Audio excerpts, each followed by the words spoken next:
Hey kids and people of all ages. Today we're going to paint this card here. This is another greeting card painting demonstration. The subject is a campground about 60 miles north of New York City. It's a KOA, and I painted this with watercolor, with Winsor and Newton watercolor, and also with gouache. There we go. It's the paint. And if you've seen other videos I've done, you know that I love that Winsor and Newton dry or pan watercolors. I just love it, and it's magic. It is magic. Now today I did paint this one using the watercolors I just showed you, but I also did use gouache a little bit. I used yellow, like yellow ochre a little bit, and some white. And what else did I use? Oh, and then pure yellow. I used actual, like lemon yellow. But anyway, all right, let's get started. I'll show you how I did it. Here we go. All right, let's do another painting. This one is another KOA. This is, it's called New York North, the KOA. And it's actually, well, New York City North is what it's called. It's about 60 miles north of New York City. And you're not even, I mean, you can't even tell you're in the city when you're at this particular KOA. And it is really beautiful. And the phone is ringing. I don't need the phone to ring, so let me just stop that. I wanted to tell you where this is. This is in Newburgh, New York. So it's about 60 miles north of New York City. And let me get my reference photo on my screen. There it is. So today I'm using the pan colors again. This is again from Winsor and Newton. There it is. You can see it, I guess. And these are dry, hard paints. I do have some leftover gouache that is also hardened. And that's what's beautiful about gouache, is that you can reactivate it with water. So I'm going to have that off to the side. Perhaps I'll use it, I'm not sure. And it's a very simple scene from the KOA, the campground, in New York State. New York is such a big state, really. So there's so much you can do there. And when I was younger, when I was a kid, so I have camping stories from New York State from when I was a kid. And then I have camping stories from New York State when I was an adult and my son Alex was born. Not right when he was born. I probably went camping with Alex 1998, so he would have been 12. And we went up there from Florida. We didn't live there anymore. When I was a kid, I lived there. I lived in New York on Long Island. And my mom and dad used to take us camping everywhere. Mostly south, mostly from New York south. But one time we went out to the Grand Canyon, which was very, very, very, very cool. It's a very fond memory for me.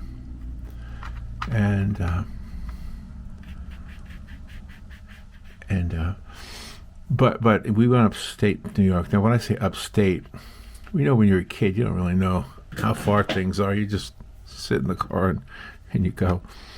But I'm pretty sure it was the Catskills or Lake George, or I don't really remember all the places. But my father and mother had a pop-up camper. You know, one of those.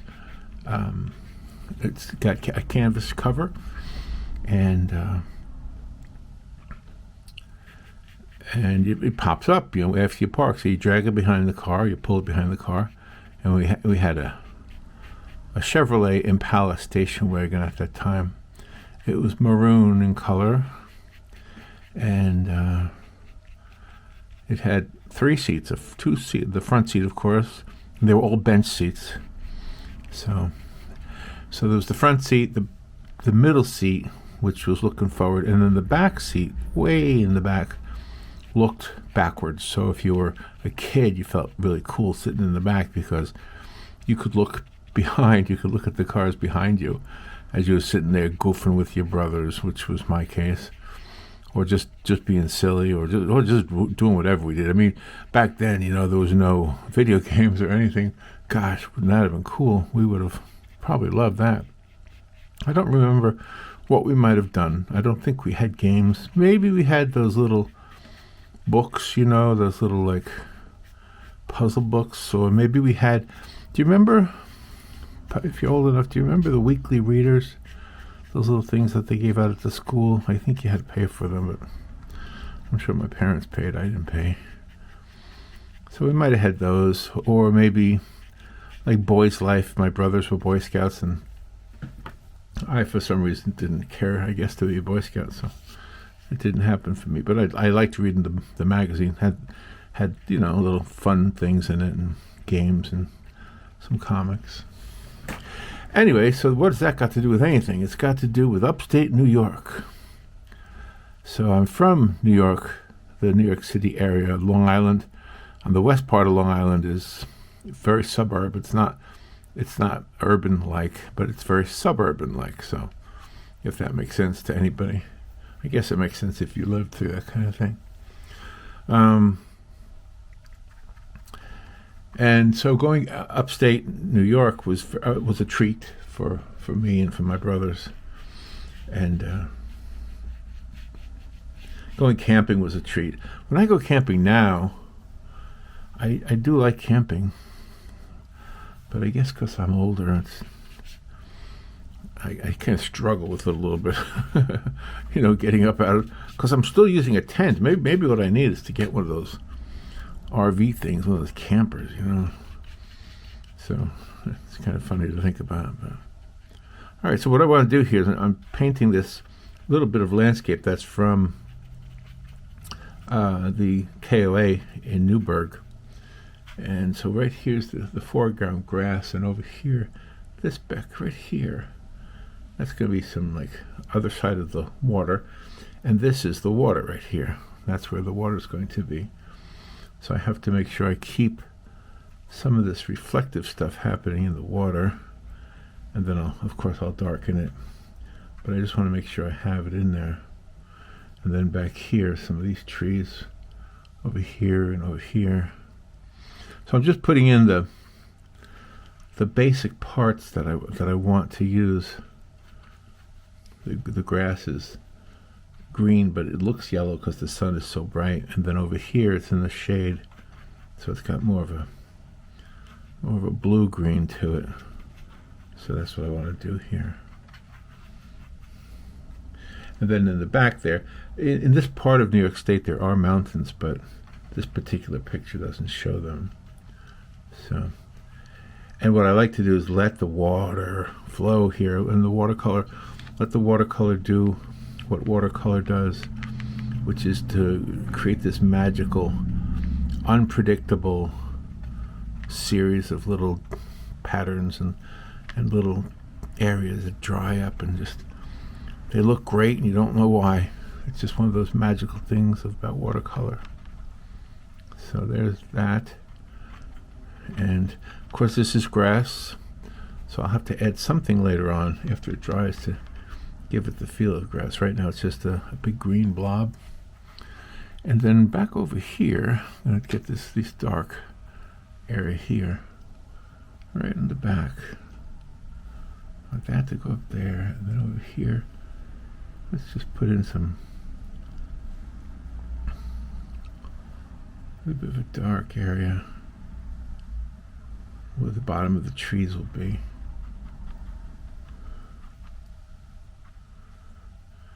And I'll make sure I get that. I'll do that over again after it dries. So this is the trees here, and then over here, some more dark, the bottom of some more trees. I'll just kind of fill it in, go up into the sky. Just little areas here. And keeping it dark on the bottom where the shadows would be. And I'll come back to it and make it darker after it dries. But for right now, this is good enough. There we go. Okay. Now over here, gotta be careful because we don't want to make it too dark because we have to have some area for light. And if I make a mistake, then I will definitely use the gouache to fill in the blanks. Right now, I just want to get this water in here. So the water would be reflecting the darkness from the trees, but I want to keep some white areas here. It's almost a dry brush right now. The brush is almost dry. I kind of want it that way, except for where it hits that water right there. There. Let's get it over here too. I want to keep an area right there, that little sliver of white coming through.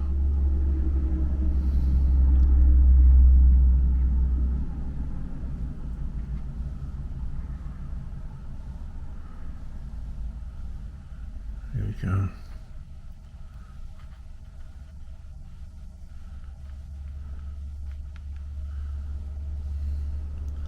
So a little bit of light hitting the side of the grass. Some of the sunlight is coming over this way. And you can see it already. You can start to see the design. You can see what I'm going for here.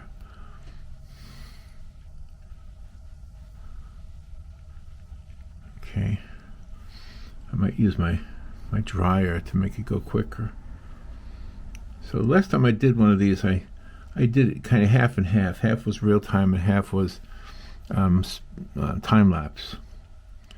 I would like to hear from you and tell me what you like. Do you like when I just do it real time and talk, or sometimes I don't even talk? I think that's why I added the music last time, because I wasn't saying anything. I guess I ran out of things to say. So anyway, one of the things I like about art is that it takes me away. It's an escape in a way. It's kind of cool. You can make these little paintings, and especially if it's a KOA or campground or a place you've been, that you can kind of remember it. Yeah. So when I go camping, well, when Alex was little, my son, when he was little, we would camp a lot, but we had a tent, and Robin and I still have a tent. And the story behind the tent is kind of cool, because I didn't buy it. What I did was I bought on Amazon, I bought a blow-up mattress. And when it arrived, there were two boxes. There was the mattress, and then there was the tent. And I wrote them and told them that I didn't order a tent, but I didn't get charged for it. I kind of liked it, though. It was real simple to set up and everything. And I got a letter back saying that was the special. You got a free tent when you bought an air mattress. So that was cool. So we got a free tent, and we still use it. We'll probably use it in April. So Robert's brother has a motorhome, and so he likes to go camping, and he invites us to join him in the camping trips, and so we do. Just trying to get a little bit of these areas over here. Just kind of keeping it less than perfect. Okay. Let me go back to the green, blue. Try to add some of that to the grass.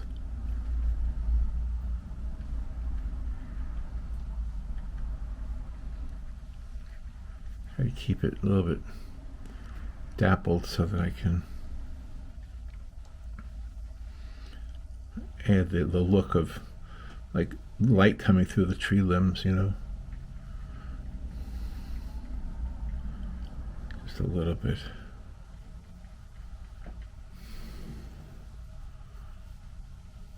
Maybe need a little bit more yellow on there.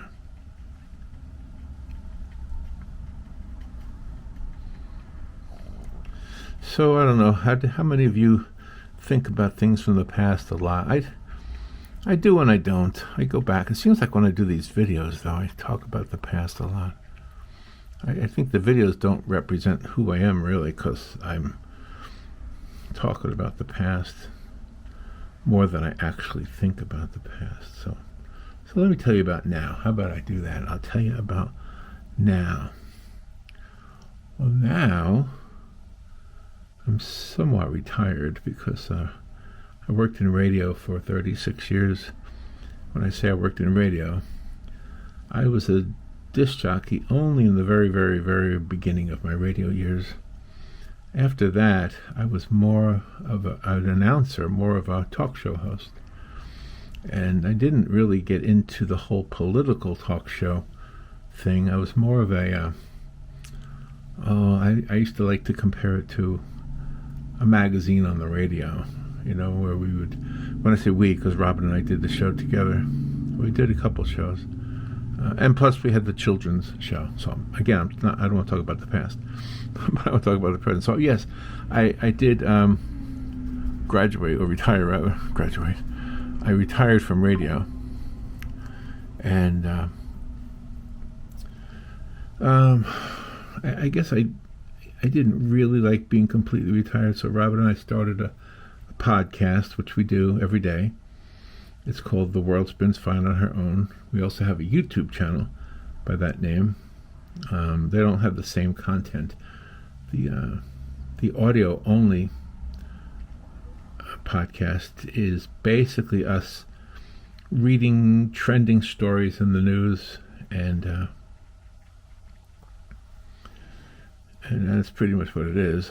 And then commenting on them, especially if we have thoughts about what the news is about.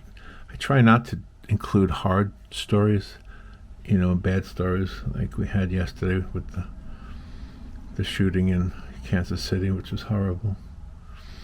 But instead, I tried to have the lighter stories, the things about celebrities, movie stars, and the royal family, and the different things that are happening in our world, cultural-wise. There's a lot of, I guess you say, celebrities in the influencer world, the people who make channels on YouTube like this one, but I don't know that I'm an influencer. I'm just doing this because I like doing it. But yeah, there's a lot of those people who have huge followings and huge audiences, and I'm amazed really at some of them. They have an amount of fame. I'm a fan of some of them. I like watching some of them. The ones I can name some of them. I like James and Carla. James and Carla have a dog named Hudson, and I love watching their videos. I love listening to them talk, and they're just so positive, and the dog is just so beautiful. Hudson, I don't know what kind of dog Hudson is. I guess he's like a boxer or something.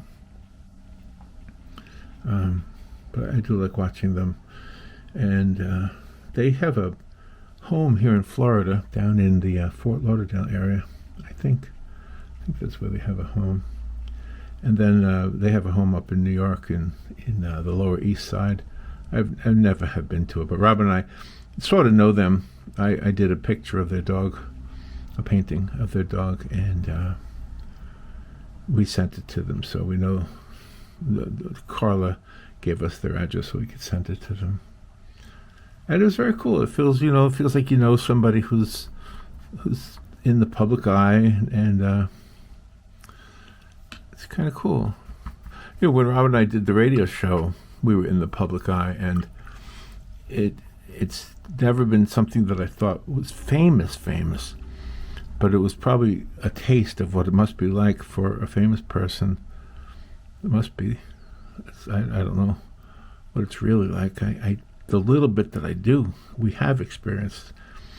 It's kind of like, well, I'm glad I'm not really famous, because being famous is weird. People seem to feel like they know you. I've often thought if I've run into somebody like, well, John Travolta lives in our community, so if I was to bump into him, I would feel like I knew him, and of course he would be creeped out because he doesn't know me. So, same thing when I lived on Long Island, or when I was back there, when I was in my 20s, I was back on Long Island a lot. And Billy Joel was a big deal back then. Still is, but I don't live there anymore. And I always thought, if I ever saw him, I actually did see him one time. My brush with greatness. I'll share that with you. But anyway, I've often thought if I saw him someplace, he wouldn't know me, and yet I would know him. It'd be weird, right? That's weird. So, anyway, so let me tell you my Billy Joel story. So, I worked in the Nassau Coliseum on Long Island, which I think it's still there. I'm not sure, but that was the home base for the Long Islanders, the hockey team, and it was also a venue for a lot of concerts. Billy Joel lived very close to the Nassau Coliseum, and I guess he did more shows there than the average person would because he lived there. Just like now, he does a lot of shows in Madison Square Garden. And anyway, so I worked at the Nassau Coliseum, and what I did there was I set up the chairs for things. I unset the chairs for things. My department was called maintenance, so you get the idea. I took out the garbage, although it's not like a small thing. It was a huge thing. And when they had the ice, for example, the ice skating, people would be there either for like hockey or like ice capades, that kind of thing, Holiday on Ice, the pretty girls on the skates. They would be there, and that ice would melt constantly.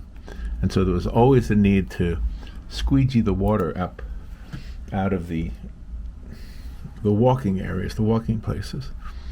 And so part of my job was to get that taken care of. And just in general, clean up, after a concert.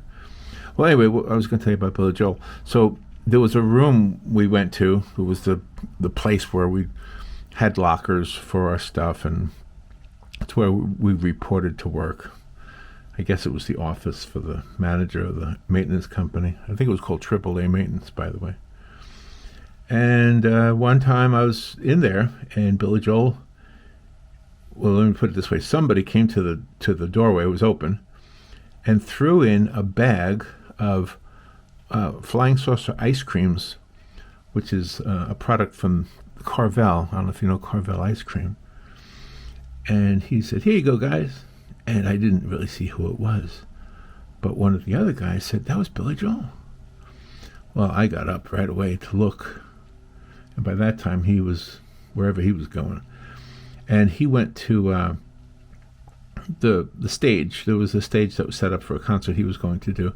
And so he went to do, what do you call that again, when they play before the, to get ready for a sound check? I think that's what they call it, a sound check. Yeah, so he was up there doing a sound check, playing the piano and just making sure everything was right before the show. I didn't get to speak to him at all, but it was cool. I felt real cool he felt like just one of us guys, throwing us some ice creams. And, so there's my close brush with Billy Joel.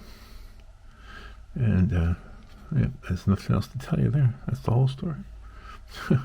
I met Carly Simon there. Do you know who Carly Simon is? She was a beautiful lady. She is a beautiful lady. She's a great singer. She had so many hit songs at one time. You're So Vain, and what's some of the other ones she had?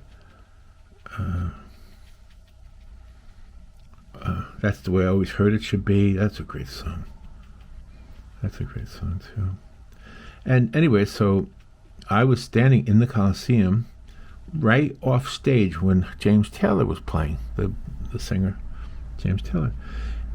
And at that time, James Taylor and Carly Simon, I think they were married, but they were definitely an item, and they were in the news all the time. You know how like Taylor Swift and that guy Kelsey. They're always in the news now. Well, that's the same way it was with James Taylor and Carly Simon. They were always in the news. They were like the it couple. And I was standing there watching James Taylor sing. He was up on the stage. And all of a sudden I looked to my right, and there was this tall, beautiful lady, and it was Carly Simon. I knew it right away. I knew who she was right away, no question. And I didn't know what to say, but she looked at me and smiled, and she had this beautiful smile. And I said to her, "Are you going to sing tonight? Are you going to sing with him?" Meaning with James. And she said, "No." But she did. Later on, she did, indeed. She did sing. So it was kind of cool. And that's one of those stories I tell over and over again because, when you meet somebody famous, it's a highlight. It's a big deal for you. When Rob and I did the radio show, we had an opportunity to meet famous people now and then. Most of the famous people we met, quote unquote, was on the phone. So that's kind of like not really meeting them, But it was still cool. So in the studio, we met Jimmy Osmond. Do you remember Jimmy Osmond from the Osmond Brothers? He actually came into the studio. Bobby Goldsboro came into the studio. That football guy. Can't remember his name. Oh, we had Don Nottingham from the Miami Dolphins. He was in there quite a lot, actually. He actually became a friend for a while there. We were doing stuff to help promote. He works with children who are special needs kids, similar to the Special Olympics, but it's called Champions for Champions. Yeah, and so we were working with him for a few years doing that stuff. Bradshaw. What's Bradshaw's name again? I can't remember his name. But Bradshaw, the football guy, he came in. He wasn't our guest. He was a guest of one of the other hosts on the show. But Robert and I did the video of his appearance there. So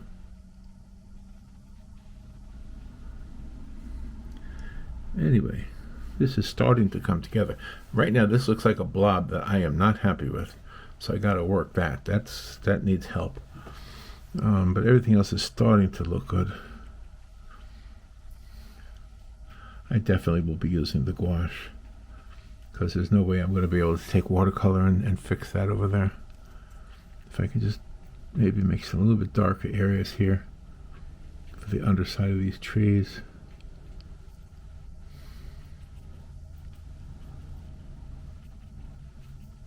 Yeah, that's kind of what you have to do. I was watching some videos from some other watercolor artists, and it's amazing how the same exact medium, watercolor, is used in so many different ways. Everybody has their own way of doing it, and that's probably the biggest thing I could ever tell you is, as an artist, you already have everything you need to become the artist you always wanted to be.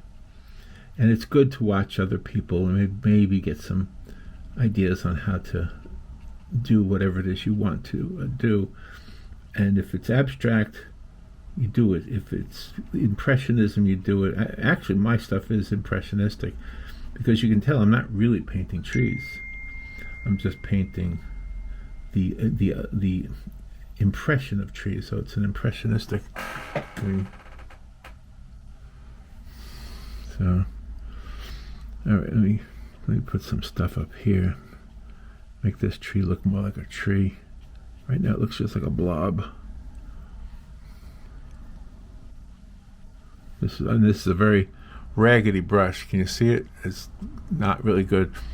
It's not, well, it's perfect actually. I don't mean to say it's not really good, but it's not going to make a straight fine line. So that's what I like. I like to be dabbing it and making it very, almost like pointillism. I'll keep this area light and that area light over there. try to get some of this dappled light over here.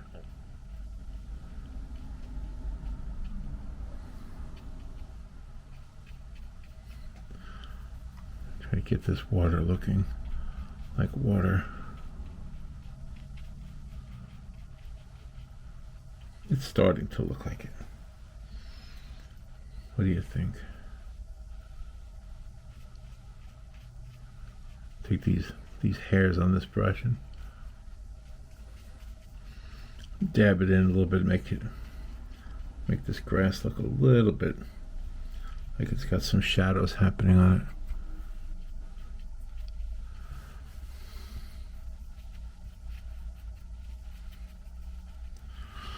And I will definitely use the gouache to put some light colors on top of these darker colors. I think that's what it needs.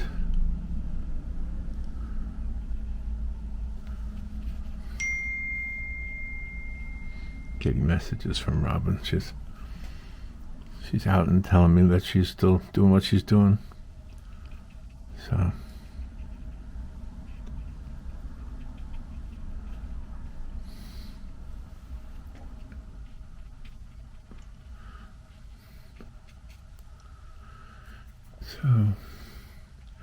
if you guys want to write, I try to respond when people write, usually in the comments under the video,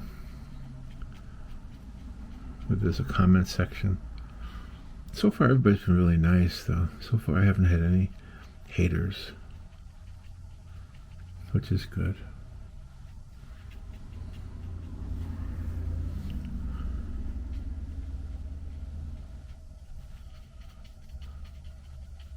The hater thing comes from the gun shyness that I have.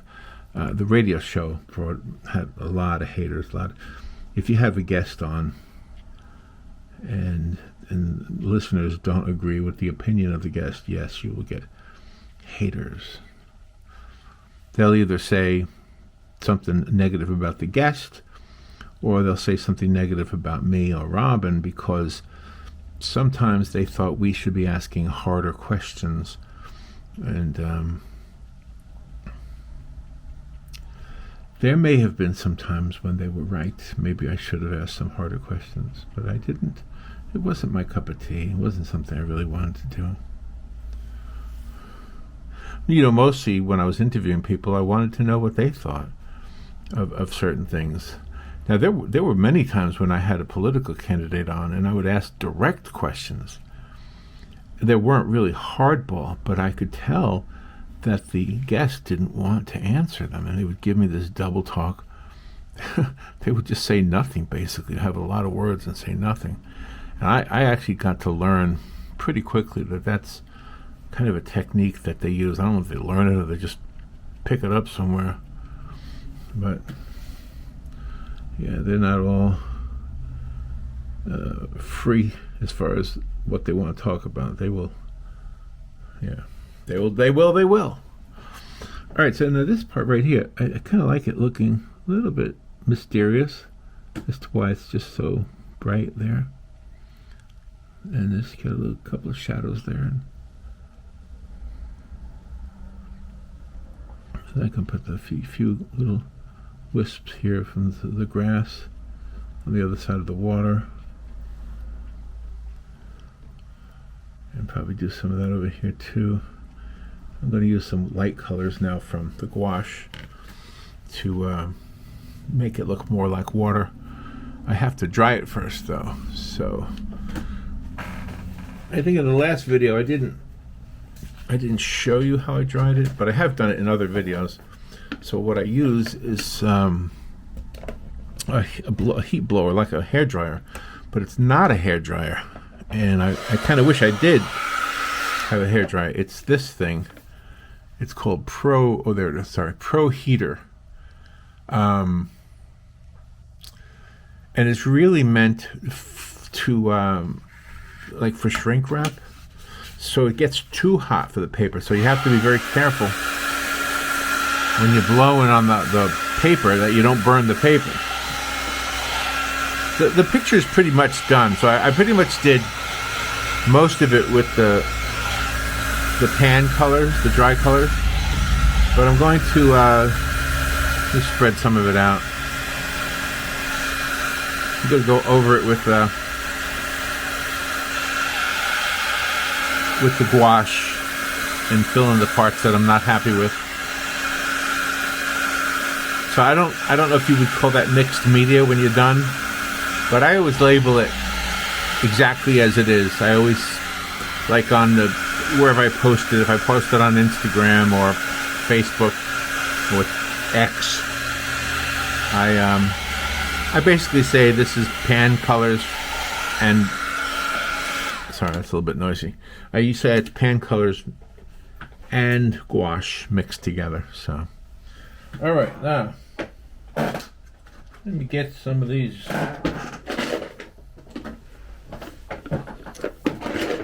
colors.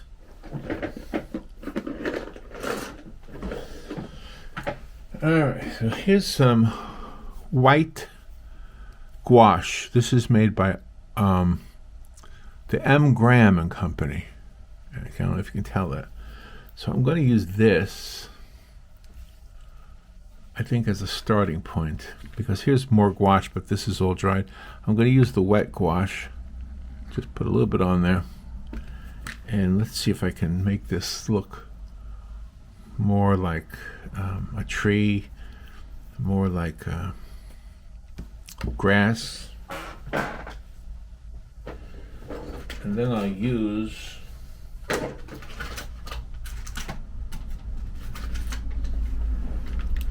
let's see, I have this yellow ochre.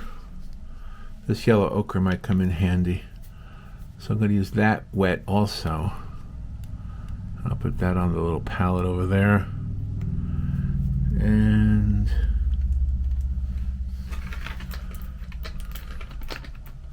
I think that's all I'll do. I might get more out after I get started here. All right, so let me use one of these fine brushes like this one. See, it's got a nice tip on it. And so what I did was, you see here, these are the dry, these are gouache that has dried, which I can reactivate with water.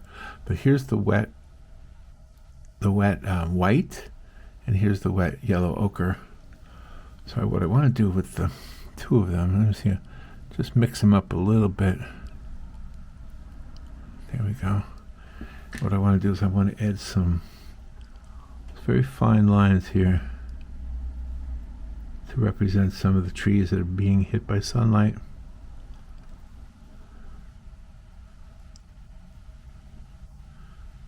Just some horizontal, I'm sorry, some, not horizontal, some vertical lines to represent some of these little tree limbs that are in here that are reflecting the sun. Some of them have more white than they do yellow ochre. Just little bits, little tiny vertical lines. And then, of course, that would be reflected in the water underneath it.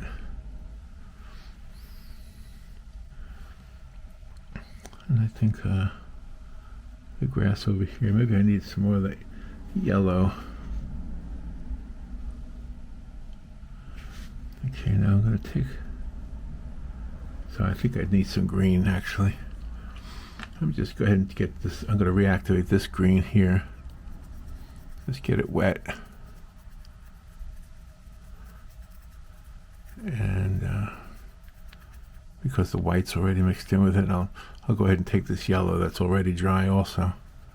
Try to get this yellow-green effect. Yeah, now let's put some dots up here. These are, it's probably not dark enough. So I happen to have a little bit of black here. I don't like using black, but I'm going to use it since it's sitting there. Make it a little bit darker. There we go. Just put some, yeah, it works out pretty good. Just these little tiny dots that represent the leaves the flyaway leaves that are in the tree, the little branches that just are at the very edge of the tree.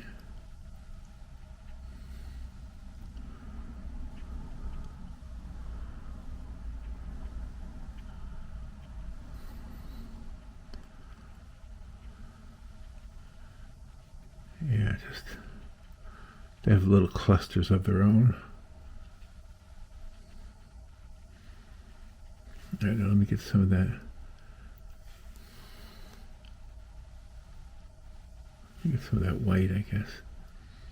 Just kind of mix it in there. Put a few areas here to try to mix that white with that green. Make it super, super light, like a light yellow green.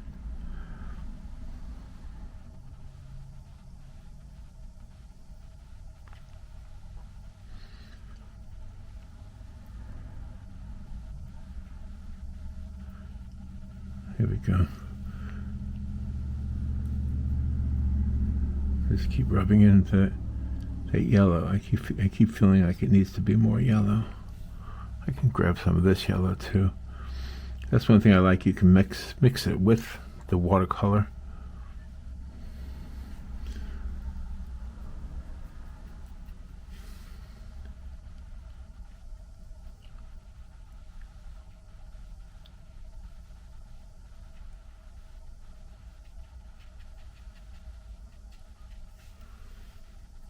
Okay, get some shadows in here.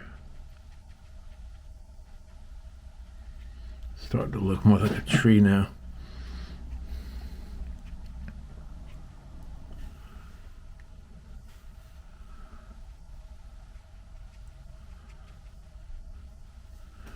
You get some of this green, this yellow. Just put lots of little dots in here. The dots represent these distant leaves.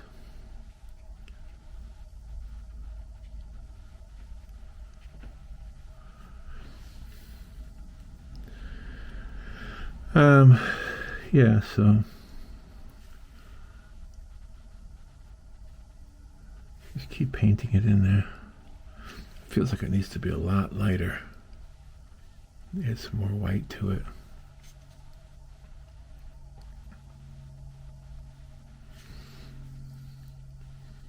It's almost like a very white yellow.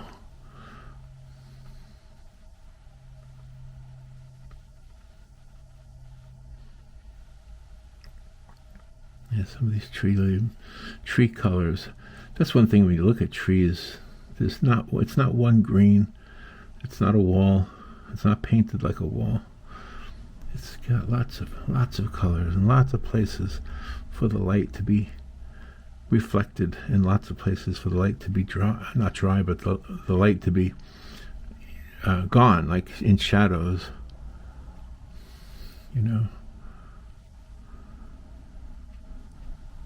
So right here, some of these areas, try to get that very yellow. That very yellow.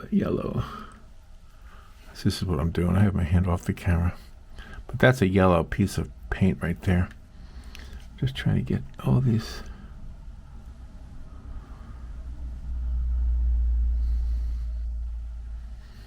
little spaces here. Let me see if I have a pure yellow in here anywhere. Probably what I would use. It's what I need. All right, so this is a different brand. I know some of you like to know the brand. This one's called Master's Touch, and this is yellow. I think that's what I need. I think I'm having a hard time reactivating that yellow. So I'm going to take this brush. You can go back to that little piece, that little wet area right there.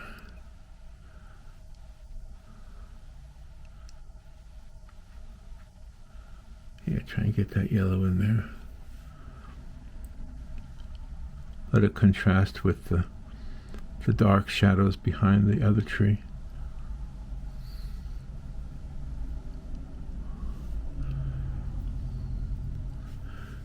Yeah, it's working. very pointillism. It's an effect right now that I'm using.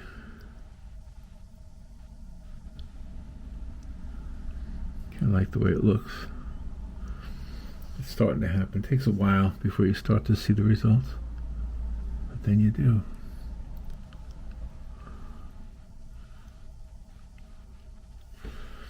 And let me put some down here, some little wisps.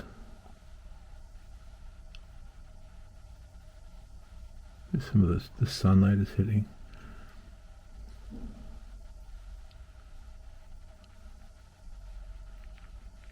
That white, get that yellow in there.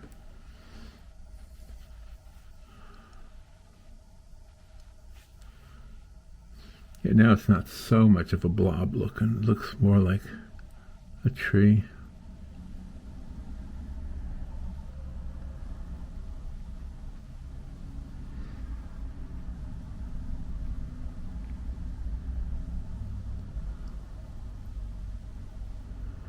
Yeah, see now you have that dark, which looks like, you know, the tree is, it's got these deep shadows. You could climb in there and hide or find a treasure or maybe a little animal waiting to be discovered.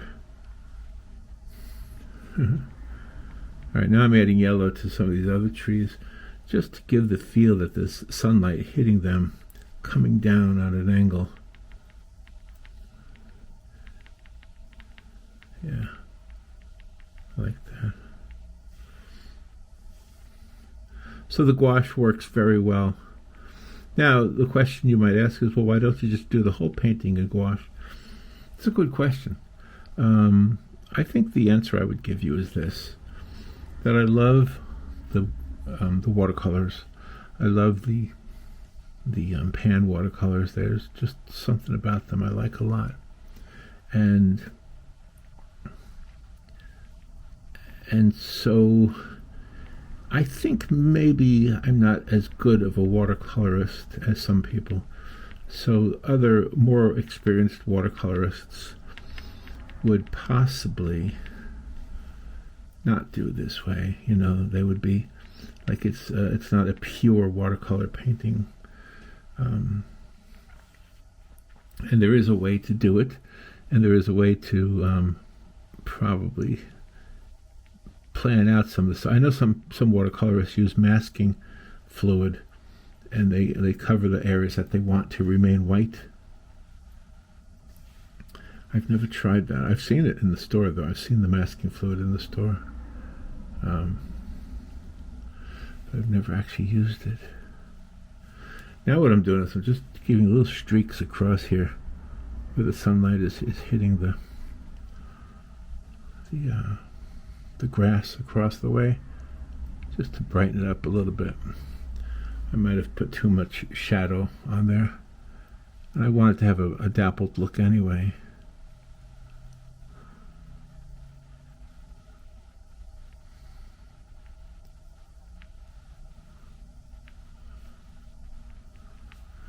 Let me add some more over here.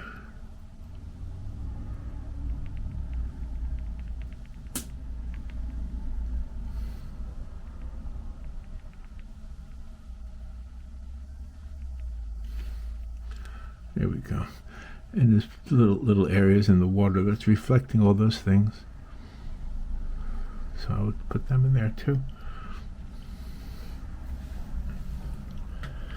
Now it's got that look of water. It's got that look of reflective water. I want to clean this brush and clean it perfectly so there's nothing on it at all. And probably almost done, I guess. But I want to use some of this white right here. And it's kind of watered down because the brush is so wet. So it's going to behave a little bit like watercolor now. Let's see. Let me just put some lines here just to indicate a little bit of water flow. Little tiny lines.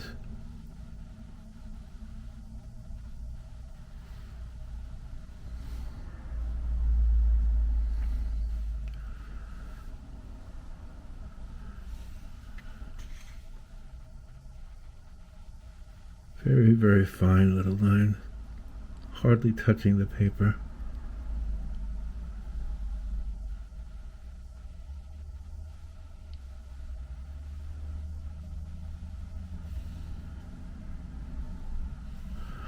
Very fine little lines, and I think it started to look like water.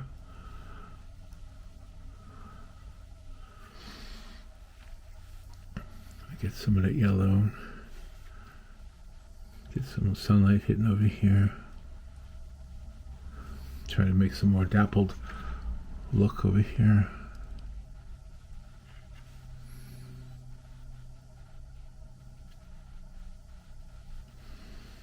It's a little combination of white and yellow.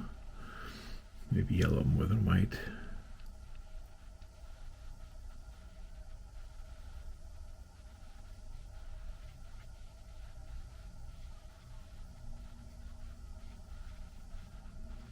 When you're walking through the woods, if you have a camera, well, and everybody has a camera nowadays on their phone, so if you're an artist and you want to get some great reference photos, just, you know, look for dappled light. You never know. Hey, it won't hurt anything. You don't have to spend money on film anymore, so you just...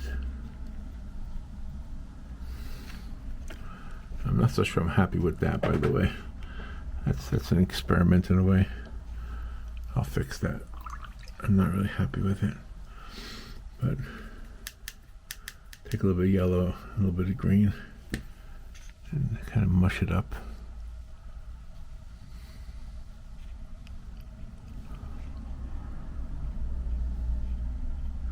Just get some more of these little wisps of grass coming up into it.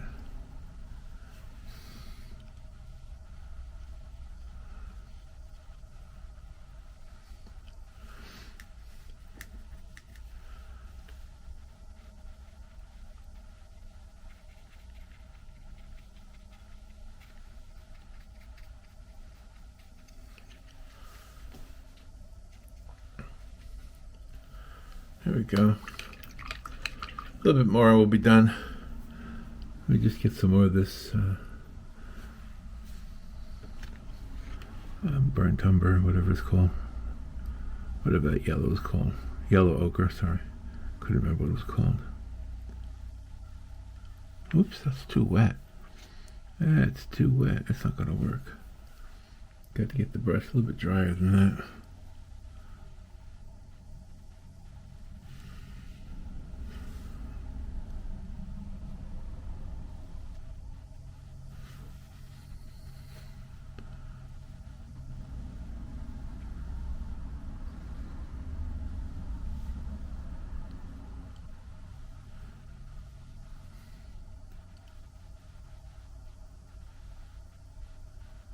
Yeah, a little bit of branches in here.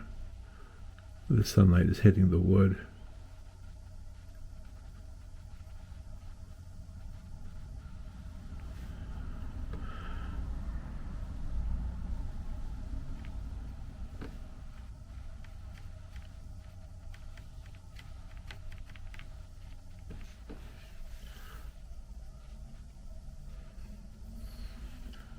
And then a little bit more reflection this way.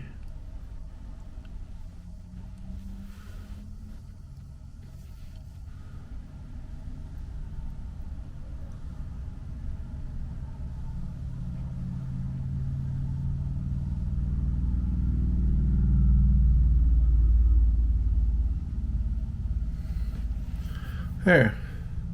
What do you think? I think it's okay.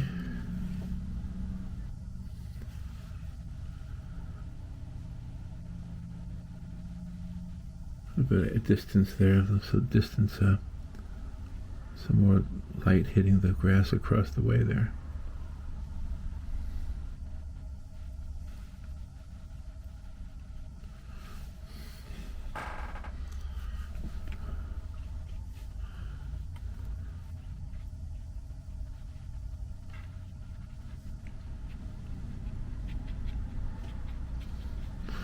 Maybe just trying to double up on some of the dark areas here.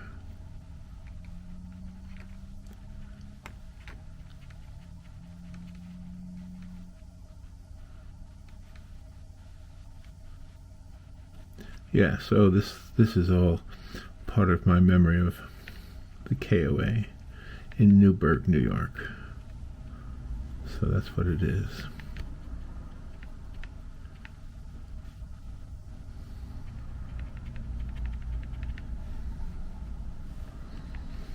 Okay.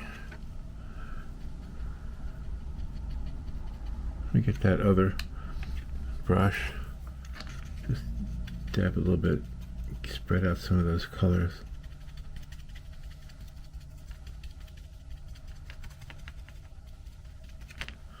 All right, I think I'm done. Oh. Well, thank you for watching. I don't know how long this took. I don't know. But anyway, there's the finished picture. The finished greeting card. It's still wet, so I'll be careful when I fold it. It's not completely wet, but there's still some areas. Oh no, I messed it up. Oh no, I gotta clean that up. I got a little bit of water. I had some on my finger.